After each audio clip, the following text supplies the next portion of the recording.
On the implementation of the Finance Act 2023. Now, it has been 12 days since the first conservative orders suspension of, or rather, since the suspension of the Finance Act was issued by the court, and despite the issuance of that particular suspension order by the court on the 30th of June 2023, some of the government entities went ahead to, of course, make a raft of changes in regards to that particular Finance Act. One of those bodies is the Energy Petroleum Regulatory Authority, which revised the fuel prices in the country. Now, Okiya Omtatah, the Busia senator, went to court citing a contempt of court. And of course, last week on Monday, Omtatah wanted the MD of the Energy Petroleum and Regulatory Authority, that is David Bagoria, action to be taken against Mr. David Bagoria for contempt of court or for disobeying court orders. Now today, Justice Mugure Thande gave conservatory orders, of course, which now means the Finance Act is still still on freeze until pending, of course, hearing of this particular case.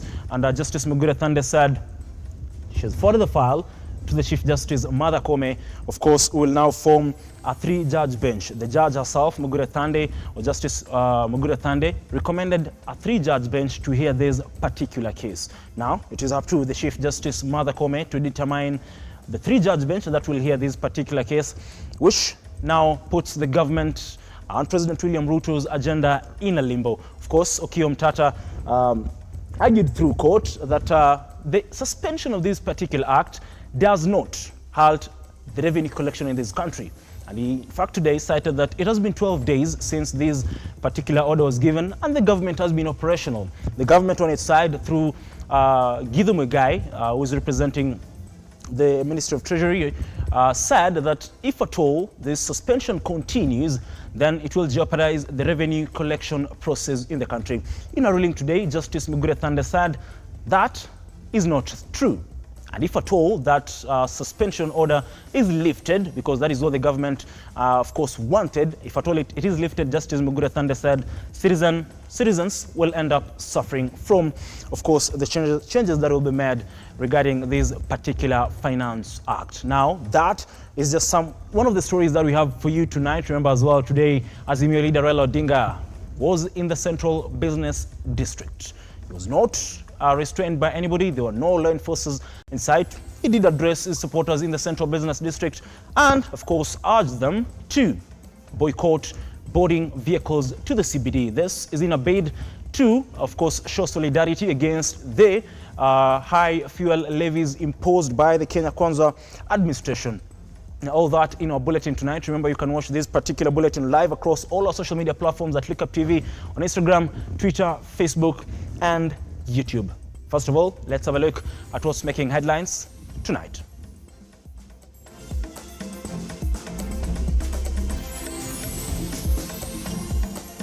Tonight on the Spotlight, not just yet. High Court declines to set aside conservatory orders suspending the implementation of the Finance Act 2023. Tuliambia Ruto usiongeze mzigo zaidi. Punda imechoka. Amekataa kusikia. Mambo ya finance bill mpaka itolewe, sio? Raila's walk of solidarity leads him to the Central Business District as he interacts with Kenyans vowing to continue with demonstrations on Wednesday. And we will not allow. Interior CS Kithure Kindiki has warned Azimio against planned Wednesday protests.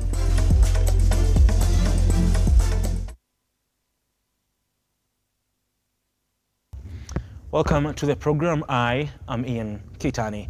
Now, the High Court has today upheld the conservatory orders suspending the implementation of the Finance Act 2023 until the matter is heard and determined. Giving the ruling virtually, Justice Mugure Thande dismissed the application which the state sought to set aside the orders. Of course, she had issued suspending the act. Now, Judge Thande says the state did not give sufficient reasons to warrant her to lift the orders. The judge has also forwarded the file to the Chief Justice Martha Koome to empanel a 3-judge bench to hear the petition. The order has been extended pending the hearing and determination of that particular case. The contentious Finance Act remains shelved on the corridors of justice after Justice Mugure Thande on Monday dismissed the application by the state, which sought to set aside the order she had issued early suspending the act. While giving the ruling, Justice Thande said that the state, which is the respondent in the case filed by Busia Senator Okiya Omtata, did not give sufficient reason to warrant her to lift the orders. 5(4) of the Constitution. So in the end, and in view of the foregoing, I find that it has not been demonstrated to my satisfaction grounds to warrant the setting aside of the orders of 30th of June 2023. I make the following orders. The applications dated 30th of June 2023 and 1st of July 2023 are hereby dismissed. The application dated 29th of June 2023 is hereby allowed. Pursuant to Article 165(4), this matter is certified as raising a substantial question of law, and the file is hereby transmitted to the Honourable Chief Justice for assignment of a bench of not less than 3 judges to hear and determine the petition.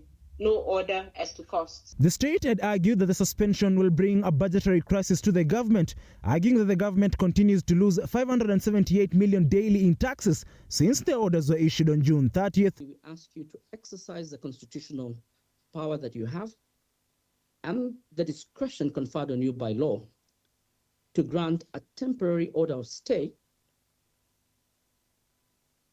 to allow all the parties aggrieved to move the Court of Appeal for appropriate orders.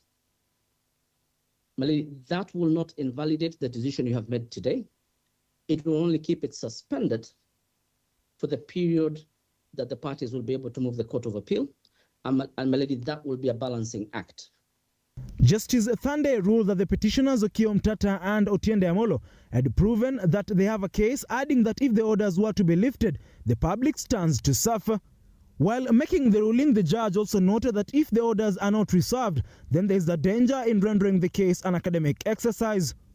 She said that lifting the conservatory orders will be against the public, as there will be a real risk of the public being subjected to unconstitutional laws that have been challenged in court. Public interest requires that this court must discharge its constitutional mandate of protecting the supremacy of the Constitution by ensuring that all laws conform to the Constitution. The matter before me is a challenge on the constitutionality of a statute. According to the respondents, it is tried jurisprudence that every statute enjoys presumption of. In their submission, the petitioners Omtata and Amolo argue that the state will suffer no harm if the orders are extended and conservatory orders issued. They claim that some sections in the Finance Act threaten the right to property, access to justice, and violate the Constitution in general. Are not true because the Finance Act 2023 has not come into effect. That will only happen in the event you suspend your orders, my lady. It will bring that act into effect, and then whatever they're complaining of, or whatever they're relying upon will happen. So far, the Finance Act 2022 is intact.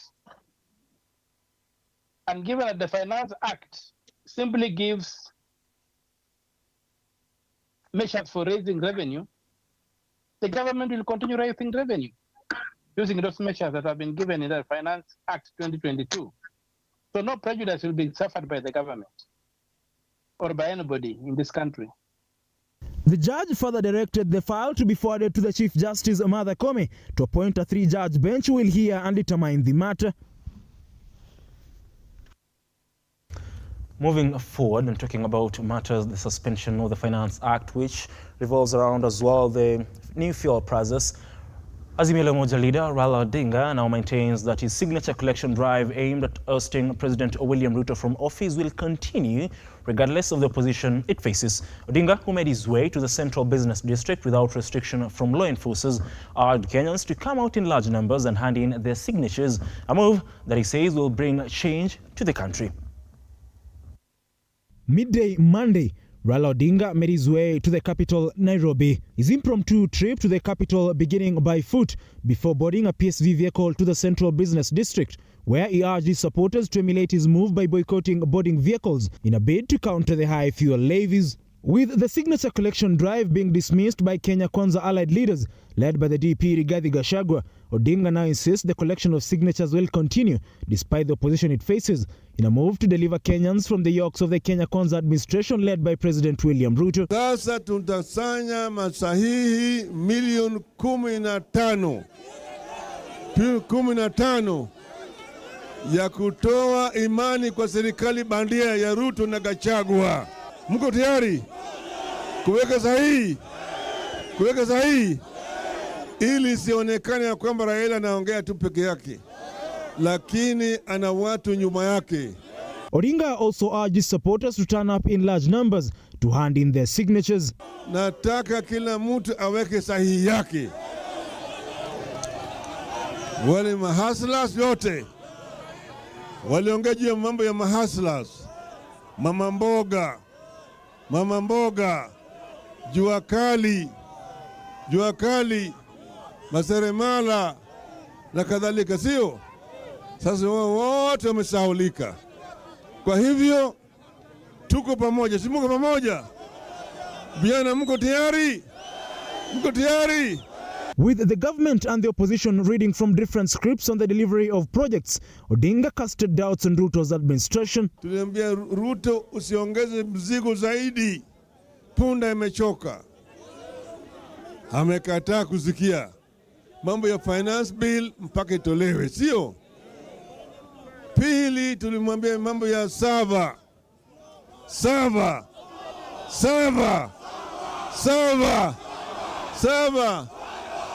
Tatu, mambo ya IBC. 4, mambo ya vyama, kununua wabunge wetu. Odinga once again lamented at the fact that there was an attempt at his life during the Sabasaba demonstrations. Pale ndio wakaanza kunipiga mimi risasi. Hapo Huyu jamaa anajulikana. Pale yeye natoka. Kila mara yeye ananiwinda kama mnyama. Naambia yeye Mungu iko na sitarudi nyuma. The opposition has yet again planned anti-government demonstrations in a bid to pressure the government to lower the cost of living. Siku ya Jumatano.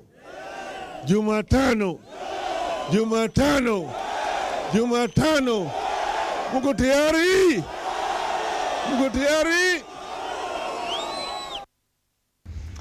Well, Odinga talking about the anti-government demonstrations which resume in 2 days' time.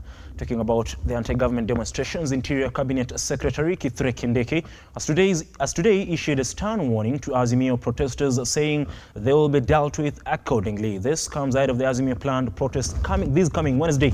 Kindiki spoke as he presided over the operationalization of the Igoji sub-county and installation of the first Deputy County Commissioner, Meru County, Stanley Lugaria, has a detailed report on that particular.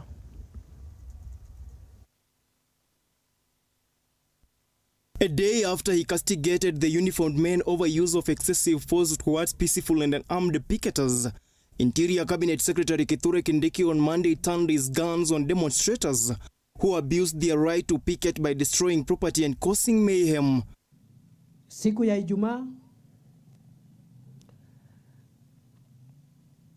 kulikuwa na watu wa siasa wamefanya kile waliita maandamano. Tumepoteza watu 6 ambao wameuawa katika sehemu nyingi katika Kenya eti walikuwa wakiandamana. Tuko na maafisa wa polisi pia ambao waliumizwa na mawe na vifaa butu ambao walipigwa nao na wananchi ambao walikuwa wanasema wanaandamana. Wengine Wanasema katiba inasema kuna uhuru ya kuandamana, ni kweli. Lakini wenye wanaongea mambo ya katiba hawaielewi. Mimi naelewa hiyo katiba kuliko hao waungwana.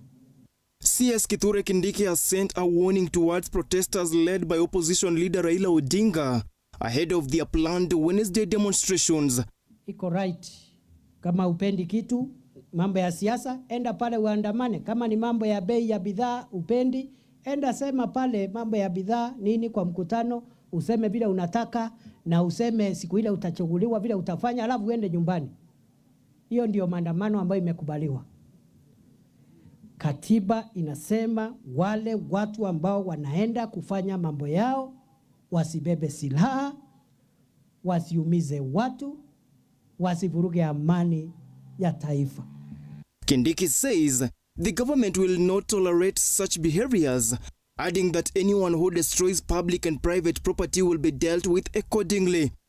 Ni sawa upinzani, semeni labda muko na uhuru ya kusema, harakisheni, mnachelewa. Hiyo ni sawa. There's nothing wrong with that. Kasha moto, unaenda pale, unaibia duka ya mtu ambaye hana hatia, anatafutia watoto wake riziki, unatoka hapo, unasema tuendeni mjini katikati, unavuruga amani, unachoma magari ya watu ambao wamenunua magari kupitia loan.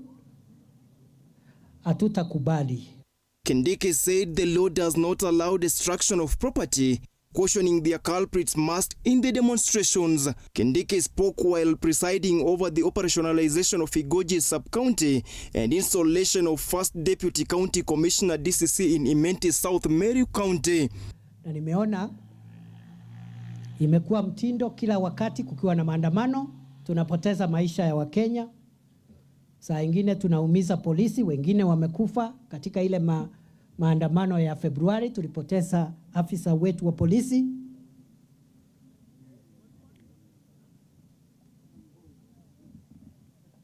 Katiba inakubali maandamano, lakini haikubali kuvunja sheria.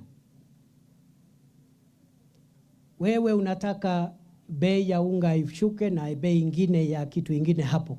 Ni kweli. Mheshimiwa Rais mwenyewe amesema ni kweli. Yeye mwenyewe amechukua hii serikali vitu zikiwa juu. Tunajaribu kuleta mabadiliko ya kiuchumi ili kuteremusha hizi bei, kwa sababu inaumiza wananchi. Hakuna mtu anakataa. Stanley Lugaria, Lookuptv, Nairobi.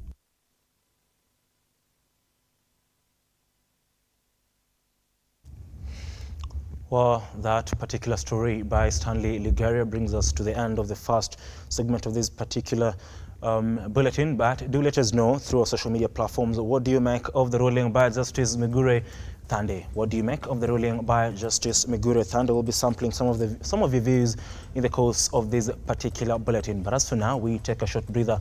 We'll be back with more news making headlines. Don't go away.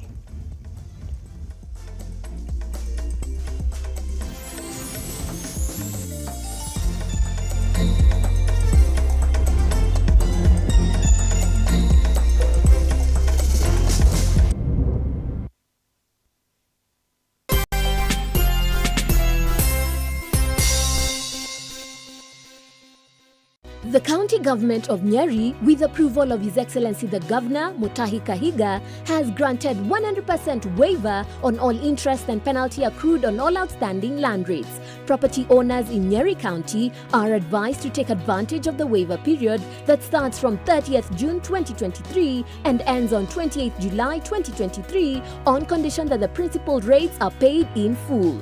Property owners are advised to obtain invoices from the Sub-County Revenue Office where the property is located and make payment by depositing cash or banker's check to a bank account.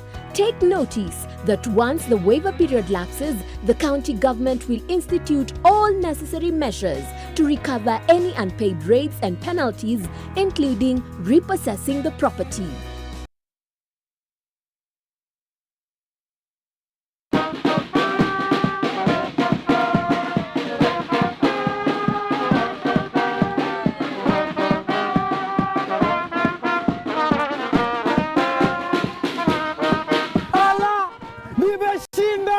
Nimenyakua sita na loto.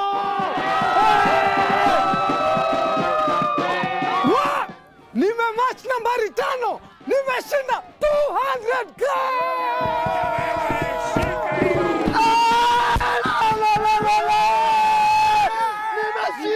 Nimematch nambari 3 na nimepata pesa. My God. Nimeshinda bonus shopping voucher.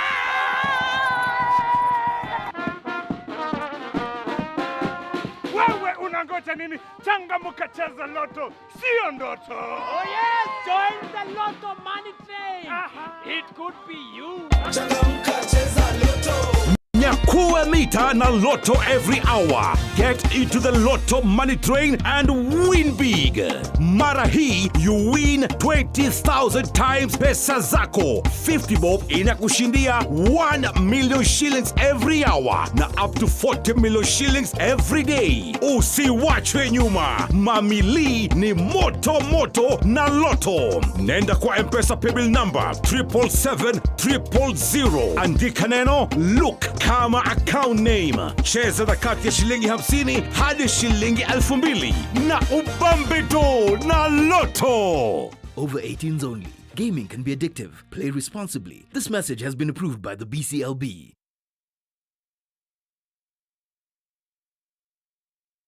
The future is hands-on, and Sensei College is at the front line of technical institutes in Kenya, offering practical and skill-based courses accredited by all concerned bodies, TVETA, NTSA and NITA. Sensei College offers driving and plant operator, cosmetology, fashion and design, mechanics, hydroponics and irrigation, installation, building construction, hospitality, photography and video production, electrical and electronics repairs, and ICT courses. Get free plant operator training when you enroll for plant mechanics, free driving when you enroll for motor vehicle mechanics, and free riding when you enroll for motorcycle mechanics. The requirement is an ID only, with intakes every first week of the month. We have 2 campuses in Nakuru and Nairobi. We provide meals and accommodation. Sensei College. My skills, my future.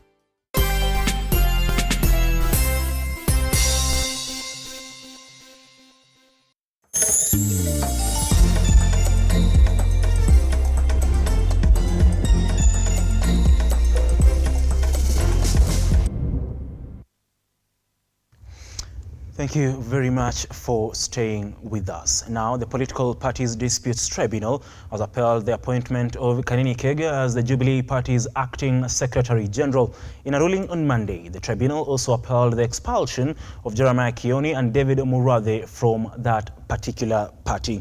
Now, the tribunal further struck out a suit filed against the Registrar of Political Parties, Anne Nderitu, for effecting leadership changes in a letter dated May 19, 2023, as communicated to him by the Kanini Kega-led faction.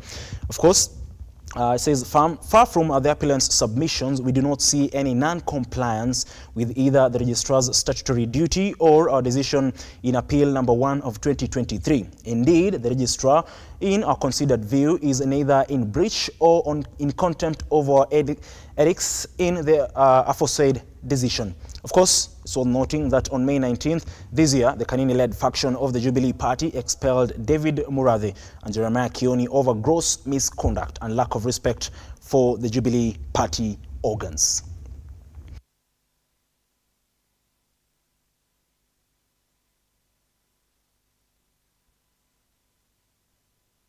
Remember, there was a dispute around a couple of months ago the Jubilee headquarters here in Lavington, and it forced former President Uhuru Kenyatta to intervene, and he said the party still stands strong. They went ahead to hold their National Delegates Conference. Remember, they were set to hold that conference at the Bomas of Kenya.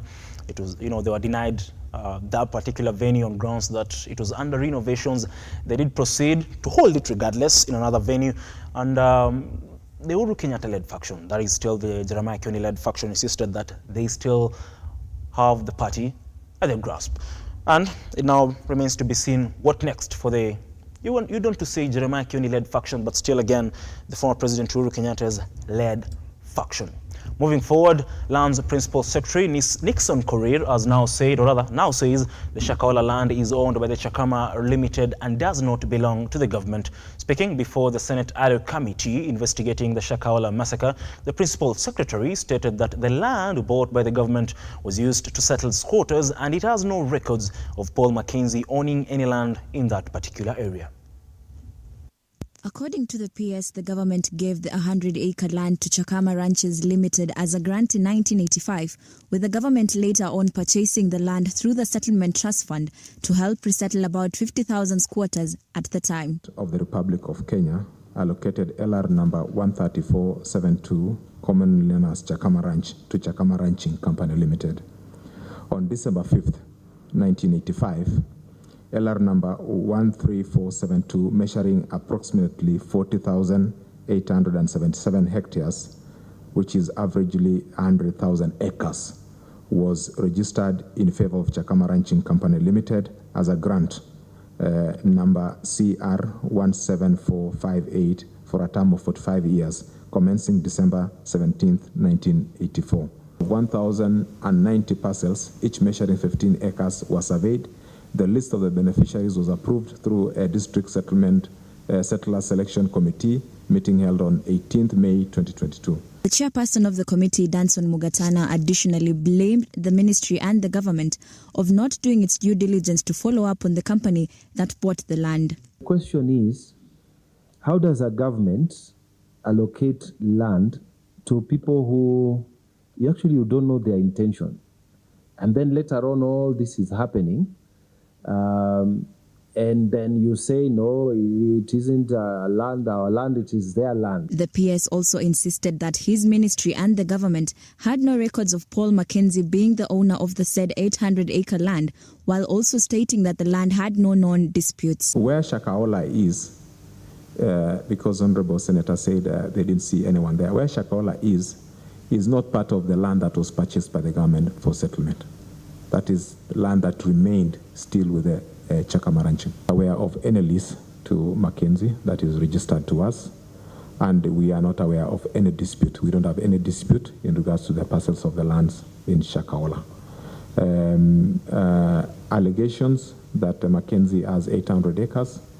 Chair, the allegations we've had also, but we don't have any evidence of Mackenzie owning any parcel of land there. Owner of Shakahola is Chakama Ranching. The committee has, however, proposed that the ministry, together with the government, should put in place measures to help prevent happenings such as Shakahola killings from occurring even as the committee continues with its investigations. Juliet Chekwech, Lookuptv. Now on to matters health, and Machakos County health workers have issued a 6-day strike notice to the county government if their demands will not be met. Led by the chair of KMPDU, Charles Akumu, the doctors are complaining of poor working conditions. In what looks like a looming health crisis in Machakos County, the county health workers have issued a strike notice to the county administration saying they will down their tools this coming Monday if their demands are not met. We have engaged with the previous government and currently with the current government. None of our issues have been addressed. Is at a position whereby we are left with only 7 days. And as we stand here today, we have just come out of a meeting with the officers of the county government without anything tangible as considered by these various leaders. The health workers have complained about lack of commitment in the handling of their work environment and raising their salaries and promotions and lack of manpower, which has resulted to some of them in working extra hours, hence causing a backlog in dealing with the patients quickly. Tunazo kwanza ni kukosa kupandishwa ngazi kwa miaka mingi. Kuna ambao wamefanya kazi wakiwa katika ngazi ile moja kwa zaidi ya miaka 10 wakilipwa mishahara duni. Pia tunayo changamoto ya ukosefu wa maafisa wa afya wanaotosha. According to Okumu, most of the health workers have worked for more than 10 years without promotion and have now warned the patients to seek treatment elsewhere. Issues with the various supplies that sometimes patients have to buy. And for us, this is a very difficult matter because it's a public hospital and patients, when they come to us, when we tell them we cannot do 1, 2, 3, because this and that is lacking. Maybe jig, a basic thing like jig for cleaning floors, and maybe some material, clothes is lacking. Then that's an obvious problem. Tuoni kama matakwa yetu yameweza kutimizwa. Hivyo basi siku ya leo tungependa kuwajulisha wananchi kwamba mnamo Jumatatu ijayo, iwapo serikali haitakuwa imetimiza matakwa yetu, basi tutaweza kuingia kwenye mgomo bila kusita. Nushin Mungasia, Lookuptv. Now, with the planned countrywide strike by public service vehicles set for Wednesday, the 12th of this month, after the increase of the fuel prices, we went to the streets to seek your opinion and that of the matatu operators in Nairobi. Here is a daily segment of Your Opinion Matters with Hadassah Crystal. With the planned countrywide strike by public service vehicles set for Wednesday after the increase of fuel prices, we sought to hear from the matatu operators in Nairobi. Mafuta kupanda imetuaffect sana. Aswa hakuna kazi sahi. Like our clients, huwezi ambia mtu from 1200 to 15 haezi travel, kazi iko chini, wanaamua waende kwa basi. Okay, as matatu tumedecide tukue na mgomo on Wednesday so that tuone if government itatusikia. Yeah. Sama mafuta iko juu sana, hata abia wetu wanaumia sana. Wanaumia sana, kwa sababu hata kama vile tulikuwa naenda mbeleni, saizi hata abia wamepungua, hatuna abiria saizi. Mafuta imepanda hivi, sisi pia tunaumia pande yetu sasa kama drivers, tunaumia sana. Kwa sababu ukitoka hapa pesa kidogo umepatiwa ya ofisi, ukitaka kupatia mwenye gari anaona ni kama umemwibia na hujamuibia. Hii hali. Vile bei ya mafuta imetuaffect ni kwamba gari yezi enda na same price yenye ilikuwa inaenda nayo before. Na ukijaribu kueleza client ya kwamba tumehike price na 100 like 2, wanaona ni kama unawafinyilia. Alafu imeaffect watu wengi wa travel.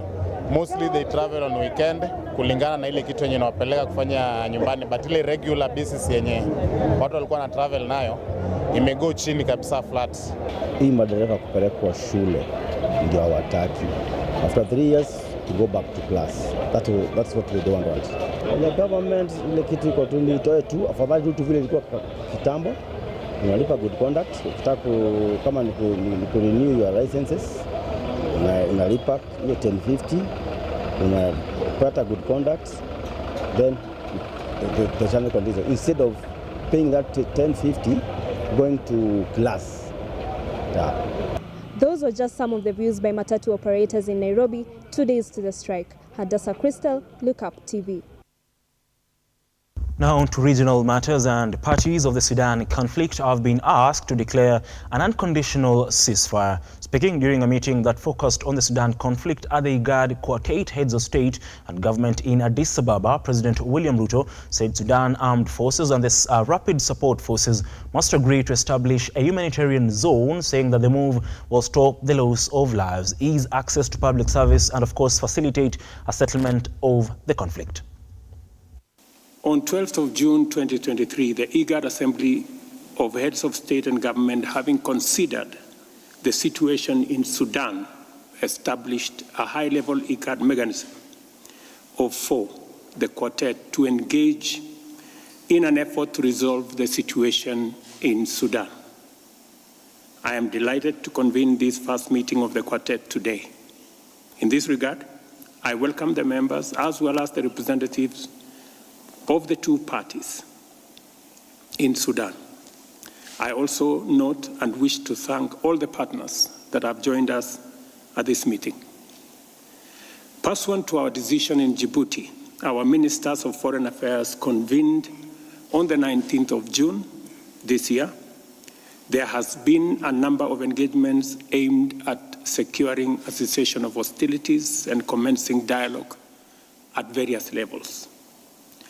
During this period, I have also undertaken consultations with a number of neighboring countries, including Egypt, Eritrea, Chad, Central African Republic, as well as the African Union Chair, the President of Comoros, and of course, many hours of planning with my brother, Prime Minister Abiy. In all the instances, there has been a strong emphasis in support of the IGAD effort to end the conflict, address the worsening humanitarian crisis, and facilitate engagement in an inclusive political process that restores civilian governance to Sudan. That is President William Ruto on the conflict in Sudan. Moving forward, the U.S. government, through the USAID program, has committed over $22 million towards reviving the perithrum sector in the country. An amount of, an amount from the $10,000 of the money is to be used for constructing a perithrum processing plant in Naivasha, Nakuru County. The plant is expected to serve over 90,000 small-scale farmers across the country. Let's get more on our counter up this particular evening. During the groundbreaking ceremony at Kentegra Processing Plant in Naivasha, U.S. Ambassador to the country, Meg Whitman, said her government was keen to revive the sector, which collapsed in the 90s. As the president also said in his remarks, the factory that we are breaking ground on today will support roughly 90,000 smallholder farmers spread across many counties. The U.S. government, through the U.S. International Development Finance Corporation, has committed $10 million to fund the construction of this facility.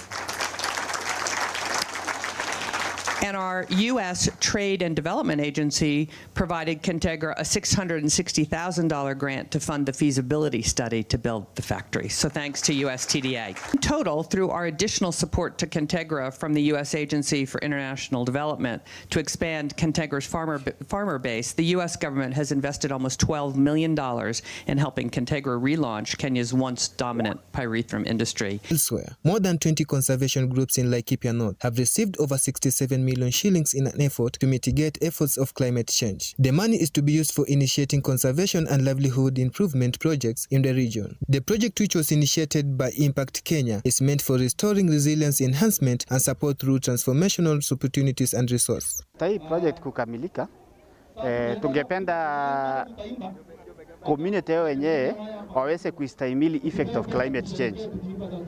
Kwa mfano, ukiwa na kiangazi na livestock ndio wanategemea sana livestock kwa shughuli zao zote.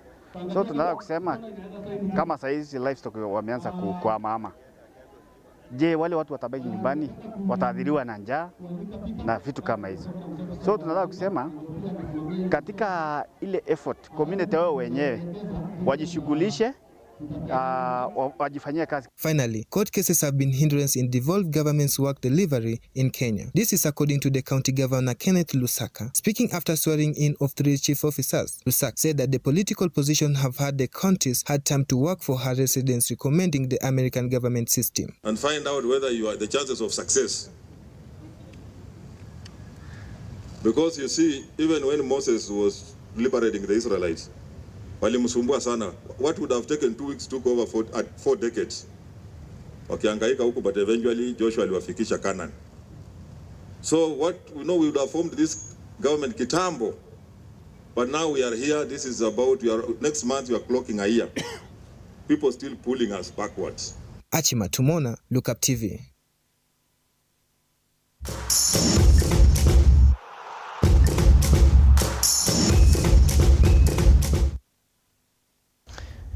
Today is Monday and it's the day for Sports 360, but before Sports 360, let's get sporty here on the Spotlight. And Hong Kong, China is the first team to arrive in the country ahead of the upcoming World Rugby Trophy for the under-20s. Hong Kong, China is in Group B together with Kenya's Chipu and will open their campaign against Spain before facing, of course, Kenya on the 20th of this particular month. The World Rugby Trophy will kick off from the 15th to 30th of this month at the Nyayo National Stadium.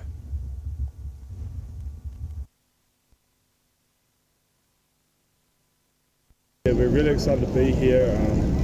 We're a melting pot of players. We've all come from different sort of areas of the world, the UK, New Zealand, Australia, all sort of countries, and we've all got ties to Hong Kong for family and life. So, it's awesome to come together as a team and have the opportunity to play some awesome rugby alongside some really quality teams. as a team, you know, we are not just thinking about ourselves as players, but we're thinking about the future of Hong Kong rugby. You know, we're here to represent the union as a whole, so we really want to play with a lot of heart, a lot of passion, fast footy. You guys are obviously going to put on the conditions to do so, so we're excited for that. You guys for accommodating us, for welcoming us to your country. It's been a big day of travel. I'm Logan Asplin, head coach of the Hong Kong China Under-20s team. A little bit different for me. I'm fortunate to live in Hong Kong, coach through the rugby union as well as for a club. So, but as Tyler mentioned, we're really rapt to be here. We've had a week together, and obviously that preparation has put us in a pretty good place leading into this week and onwards. So Spain first game in a week's time, but first and foremost, the rugby is really important, but the experience these young men get, and us as coaches and management for the 3 weeks we're here,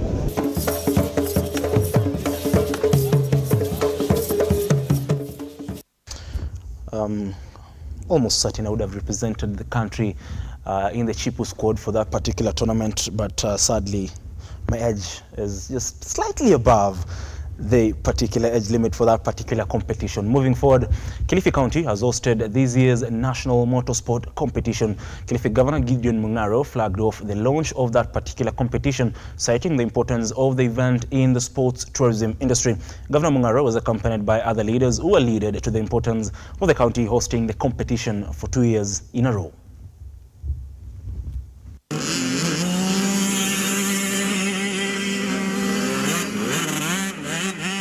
County is to market sports tourism, and you can see many people wants to come. We have just been speaking with the organizers that one, we might have one again in December.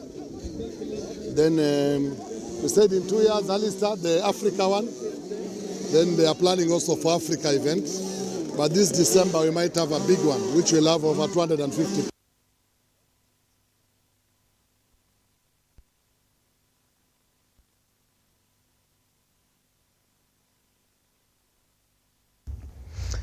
Now, rising Harambee Starlets coach Beldine Odemba has been appointed by the Kenya Police Bullets to be their manager. Kenya Police Bullets participated in the women's top-tier league, that is the FKWPL. The team changed its name from Thika Queens after merging with the men's side Kenya Police. Beldine Odemba takes the position from Benta Aching, who was their former manager.